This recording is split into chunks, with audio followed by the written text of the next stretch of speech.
Do not believe what you see or hear, but believe in the word of God, because only the word is the truth and it has power to change any of your situation. As it is written, Romans 12:2, റോമർക്ക് എഴുതിയ ലേഖനം 12:2 എഴുതിയിരിക്കുന്നത് പോലെ, do not conform to the world. ഈ ലോകത്തിന് അനുരൂപരാകരുത്. എവിടം? നമ്മളുടെ മനസ്സ്. എന്നെ കണ്ടുകൊണ്ടിരിക്കുന്ന ആരെങ്കിലുമൊക്കെ നിങ്ങളുടെ ജീവിതത്തിൽ എല്ലാ സാഹചര്യങ്ങളും പ്രതികൂലമാണെങ്കിലും, നിങ്ങളുടെ മുൻപിലെല്ലാം എതിരായിട്ടാണ് നിൽക്കുന്നതെങ്കിലും, ആ കാണുകയും കേൾക്കുകയും ചെയ്യുന്ന കാര്യങ്ങളെ വിശ്വസിക്കരുത്. കാരണം ഏത് സാഹചര്യത്തെയും മാറ്റാൻ കഴിവുള്ളവനെയാണ് ഞാനും നിങ്ങളും വിശ്വസിക്കുന്നത്.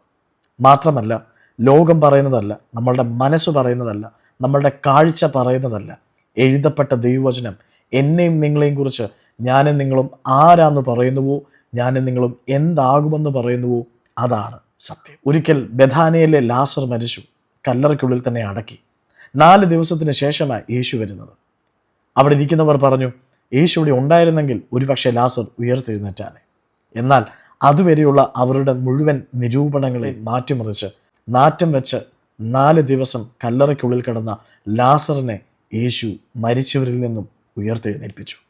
അതേ പ്രിയമുള്ളവരെ, ആ യേശുവിന് ഒരു വ്യത്യാസവും വന്നിട്ടില്ല.